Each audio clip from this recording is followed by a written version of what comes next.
became BFFs, and I just remember like most kids who grew up in San Francisco, I took the bus all the time, and so I would take the 44 O'Shaughnessy, and I didn't know Chuck there, but then I was like, who is that loudmouth in the back of the bus running his hustle? He like had this like sports book in the back of the bus.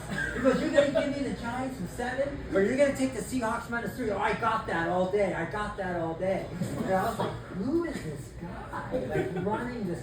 And so I just was like, wow, you're so loud and interesting and charismatic that we became like BFFs. And one thing I always appreciated about Charles is that we used to go to J.P. Murphy Playground. J.P. Murphy Playground was like our heaven on earth. We would go and play sports until the sun would go down. And I remember when Charles first came up there, it was like, oh, I can't really play basketball, or I can't play sports. And like, we were a little pushy back then, so I was like, Charles, come on, you gotta play hoops. And he would get in there and play hoops.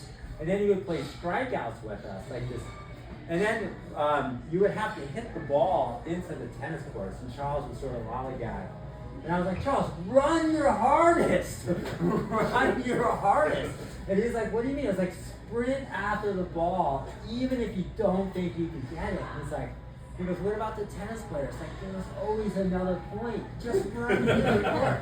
And I just remember, like, towards like the end of high school, like Charles sprinting like the Barry Bonds at J.P. Murphy and making these catches. It would be like the amazing improvement. And like every time I would see Charles, I was like, Mark telling me, like, run your hardest. And it was just like seeing that like arc and like just how much fun we had up at the park. And I remember like how helpful Charles always was.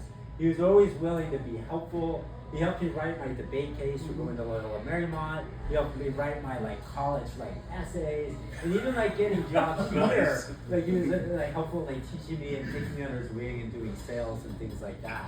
And so I'll really miss Charles for that, and like, you know, just having him here and being able to talk to him and going through all those memories. He would always like take me down memory lane of what it was like in Forest Hill and going to J.P. Murphy and all those really rich, great times that I think about and I'm so nostalgic for.